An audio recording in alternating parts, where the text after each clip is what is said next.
You're being phased out, Marcus. Your position's no longer aligned with our strategic direction. That's how it started, no warning, no gratitude. Those words spit out like chewed gum by a newly appointed VP in a slick Italian suit. Monday, 8:03 a.m. Fluorescent lights humming above. The Denver skyline muted outside the glass. After 21 years as lead infrastructure architect at Novatek Systems, I was told to be out by lunch, just like that. Why? Because progress needed a scapegoat. Because someone in a boardroom decided that legacy systems and people were the same thing, obsolete. I knew it when I walked into the room and saw Natalie from HR already seated, lips pressed tight, eyes darting like she didn't want to be there. They'd planned this. I was just the last one to know. Who was I? A 57-year-old ghost in the server room. The guy who ensured the company never missed a heartbeat from Y2K panic to full-stack cloud migration. I trained half the tech staff, covered every holiday shift, and rewrote firewalls during family dinners. They used to call me Marcus the Machine. Not for speed, but because I never broke. So, how did I react? Not a single word of protest. I nodded once, turned, and walked out. Quiet kills louder than rage. Back at my cube, the silence was deafening. The younger devs I mentored kept their eyes glued to their screens. My mug, which my daughter gave me when she was 8, went into the box. So did the 3D printed dinosaur from our last hack week. When did it hit?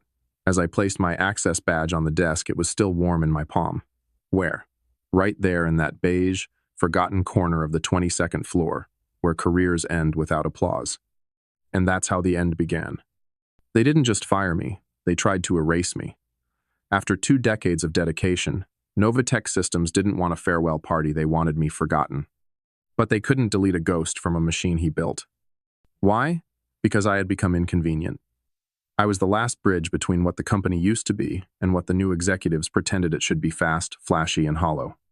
They were obsessed with surface-level innovation. Dashboards, dashboards, dashboards. And they hated that I still had keys to every locked room. Who was I? Marcus Ellison, 57. I'd started with Novatek when the entire data center fit inside a repurposed storage closet, and the biggest concern was a floppy disk getting demagnetized. While others chased titles, I stayed buried in cables and lines of code rewriting architecture when no one else understood why the servers kept crashing after midnight. I wasn't flashy, I wasn't loud. But I was the system, the continuity, the silent spine. How did they do it? Slowly, surgically. First came Jason Sink, new Chief Innovation Officer. He was all TED Talk swagger and zero substance, hired straight from a startup that burned through $30 million in 9 months. Next, my admin permissions began disappearing. Quietly, no emails. I just denied access to segments of the system I'd created. At first, I thought it was a glitch.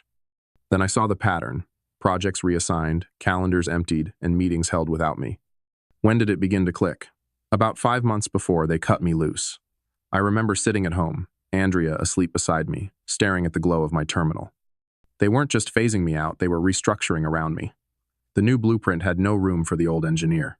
Where was all this happening? Deep inside, Novatek's sleek new headquarters in downtown Denver, 25 stories of glass and marketing spin. Behind the ergonomic chairs and free kombucha was a digital fortress I had quietly mapped, secured, and hardened over 21 years. They thought I wouldn't notice that I'd fade, but they underestimated one thing: I never stopped watching. I knew every root directory, every forgotten backup server. I was the ghost in their machine already haunting the future they were trying to erase me from. The shift wasn't loud, it was quiet, too quiet, like static in the wires, something only someone like me could detect. What started as a subtle gut feeling soon spiraled into a pattern of red flags I couldn't ignore. Project briefings I was supposed to lead, reassigned. Status updates, it stopped hitting my inbox. New architecture models, circulating without my initials on them. One day, I logged in and saw my admin privileges sliced in half, permissions I had held for 15 years, stripped without a single word. Why? Because someone wanted me blind. Someone needed me out of the way. And it wasn't about performance, it was about control. Removing me meant eliminating the last person who could trace the roots of whatever they were trying to bury beneath their modernization plan. Who was pulling the strings? Jason Singh is the innovation czar with more buzzwords than sense. But he wasn't acting alone. Someone upstairs had greenlit this operation. I didn't know who yet, but they had a clear motive: turned me into a bystander in my department. How did I respond? I watched. I logged every change. I traced every permission shift. And then, one afternoon, during what should have been a routine security scan, I found a buried memo about a department overhaul. My name was mentioned, my position didn't exist. But Jason's name was everywhere. When did it hit? Right then. The erasure wasn't accidental. It was architectural. A silent demolition is in progress. They were building a future without me and betting I wouldn't notice until the doors were already locked. Where? Right in the polished heart of Novatek's IT core. The system I built now turning against me. But they forgot one thing. The architect always remembers where the foundation cracks. And I was done staying quiet. It looked like a routine anomaly, barely a blip in the logs. But what I stumbled upon that Friday night wasn't a system hiccup. It was a thread, thin and buried, but once pulled, it began unraveling something massive. While running a back-end integrity scan, I spotted recurring payment entries routed through Novatek's financial software monthly transfers to a vendor I'd never heard of, Altura North LLC. Small sums at first $4,800, $7,200, but each month they grew. And the vendor's business address? A P.O. box behind a strip mall in Tacoma. That's when I knew. This wasn't sloppiness. This was a fraud. Why did it matter? Because the system they used was one I'd designed from the ground up. I knew its blind spots. I knew where someone could tuck illicit activities beneath layers of automation. And whoever was behind this assumed no one was watching. That's what made it possible. That's what made it personal. Who was benefiting? A little cross-referencing told me more than I wanted to know. The payment approvals came straight from Derek Halston, our CFO, a man who once gave me a half-hearted fist bump after a decade of incident-free audits. I traced the LLC registration and hit the jackpot. Owner, Miles Halston, his brother, and this wasn't some dummy corporation. Well, actually it was. No website, no staff. It is just an inbox collecting inflated payments labeled Software Optimization Consulting. How did I handle it? Methodically. I downloaded every ledger, timestamp, and approval ID, archived internal emails, screenshotted metadata. Then, I encrypted it all onto 2 separate drives, went into my office safe, the other into a fireproof box under the floorboards of my garage. When did I realize the scale? After plotting the transactions across 18 months, the numbers soared nearly $2.1 million in unjustified payments, hidden in plain sight. Where was this all buried? Inside Novatek's pristine accounting shell, cloaked in legitimate expense tags, passed off as routine IT expenses. But nothing about this was routine.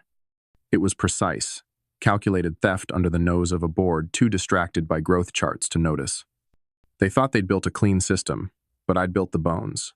And now, I could see the infection spreading. The first move had to be surgical, calculated, quiet, undeniable. After nearly 2 decades at Novatek, I knew that exposing the truth wasn't just about the evidence, but how it landed. So, I didn't go to HR. I didn't call a lawyer. I went straight for the heart. At 8:42 a.m. Tuesday morning, while sitting in my car outside a cafe in Boulder, I sent an encrypted email to Jason Singh, Novatek's self-proclaimed innovation officer. Subject line: Irregular financial activity. Urgent internal review required. Inside, I outlined just enough to raise alarms: 3 payment cycles, vendor data, approval timestamps, but held back the damning connection to Derek's brother. I wanted to watch what they did next. Why? Because reaction reveals guilt. If Jason were involved, he'd panic. If he weren't, he'd confront Derek. Either way, I'd expose the next layer of this rotten machine. The goal wasn't confrontation. It was controlled destabilization.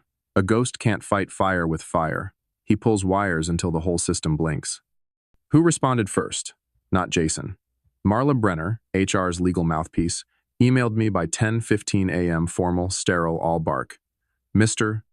Ellison, per the terms of your separation, please refrain from communicating with current Novatek employees. Further action may result in legal consequences. Irony?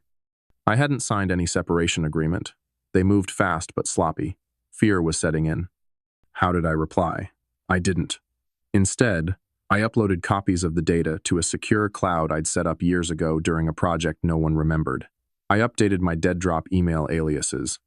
I drove to my bank, unlocked my safety deposit box, and retrieved a second archive complete with internal memos, credential access logs, and time-stamped system snapshots from the day Derek's permissions mysteriously expanded.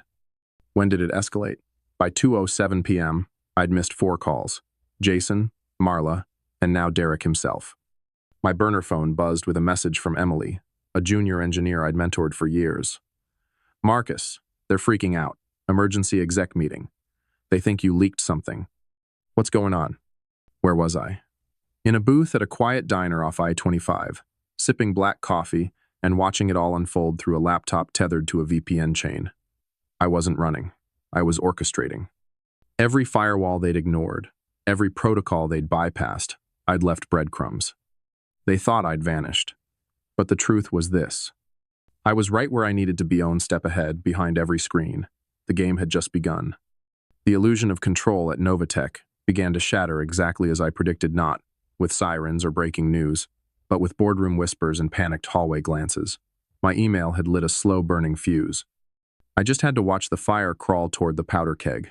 The unraveling wasn't a single event, it was a sequence, deliberate and merciless. Every layer I peeled back revealed another web of lies, and with each revelation, the temperature inside that glass tower climbed. Why did I keep digging? Because the fraud I'd uncovered wasn't isolated. The Altura North scam was just the surface scar. What lay beneath was systemic design corruption, woven through the financial core of Novatek's operations like rot in foundation beams. It was no longer about getting even. It was about accountability. I'd spent years safeguarding this company's infrastructure, and now I was protecting it from the parasites feeding off its growth.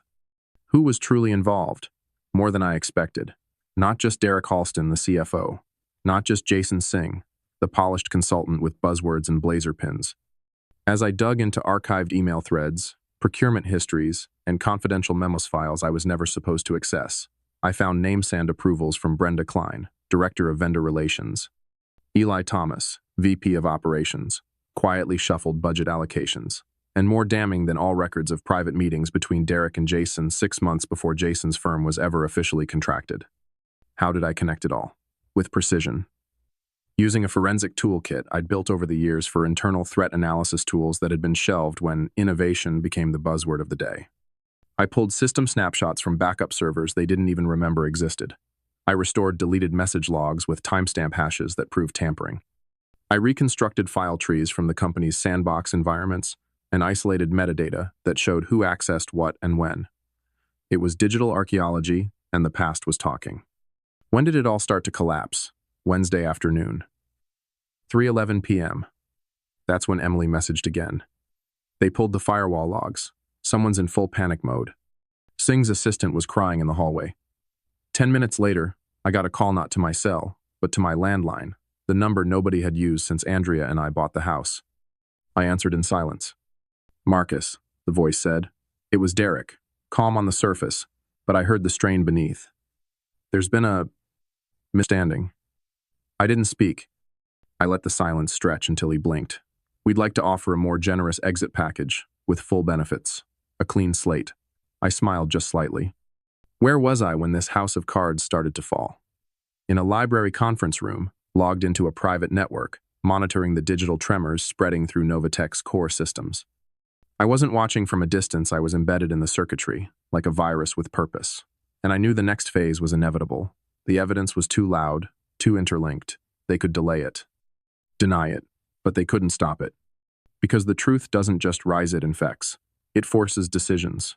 It creates fracture lines and alliances built on deception. And what they failed to realize is that I didn't need revenge. I needed pressure, the kind that turns silence into collapse.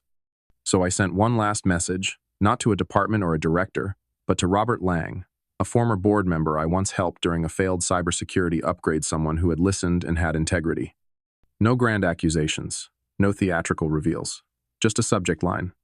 Requesting 15 minutes. Internal audit concerns. 15 minutes was all I needed. And the unraveling had only just begun. This was the moment when silence turned into signal. For weeks, I had gathered data like a hunter setting traps in the dark. It was time to pull the trigger, not out of anger, but strategy. What did I do? I delivered the payload at exactly 8 a.m. Friday morning, Novatek's board members each received an anonymous email from what appeared to be an internal system account, scrubbed and routed through internal proxies. The subject line read, "Before you approve Q2 bonuses, read this." Attached was everything: spreadsheets, timestamps, emails, internal approvals, financial trails, vendor registrations, and access logs. A 97-page dossier that painted the whole picture. No commentary, no accusation, just unfiltered truth. Why did I send it that way? Because if I walked in yelling fraud, they'd hear bitterness. If I came as Marcus, the disgruntled ex-employee, they'd dismiss it. But a nameless, comprehensive report written with surgical detail? That demanded attention. And fear. I wasn't appealing to their conscience. I was appealing to their risk management instincts. Who was I targeting? Not just Derek. Not just Jason. I targeted the entire culture of negligence, every executive who signed unthinkingly, every manager who trusted the process without asking where the money went. I needed to shake the foundation, not just the roof. How did I ensure it couldn't be buried? I pre-scheduled timed releases of the same data to legal media outlets and federal agencies using off-site encrypted backups. If I went quiet, or if anything happened to me or Andrea, the truth would go public. That wasn't paranoia. That was protocol. The kind I used to design for other companies when they paid me to protect them from people like Derek Halston. When did the first ripple hit? 8:17 a.m. My phone started buzzing unknown numbers and voicemails piling up. I ignored them all. At 9 a.m., Novatek's emergency finance meeting began. By 9:38, I received a single text from Emily. "Police are here. The executive floor is locked down. Halston and Singh separated. Everyone's losing it. What did you do?" I didn't answer. I just closed my laptop and waited. Where was I when the system turned on itself? On my porch, coffee in hand, watching the neighborhood stretch awake under the Colorado sun. After years of living inside servers, scripts, and silent resentment, the real world felt almost surreal, but I wasn't nervous. Because for once, the system was working not because they designed it well, but because someone finally read the logs. That morning, justice wasn't loud. It arrived in folders, in silence, and in perfect sequence. It didn't explode. It cracked. Like ice under pressure, the facade at Novatek gave way piece by piece until the whole thing began to sink. What happened next wasn't chaos, it was precision collapse. Executives disappeared into conference rooms. Phones stopped ringing. Legal teams scrambled like ants in floodwater. My payload had landed, and the building was shifting under its weight. Why did it break so fast?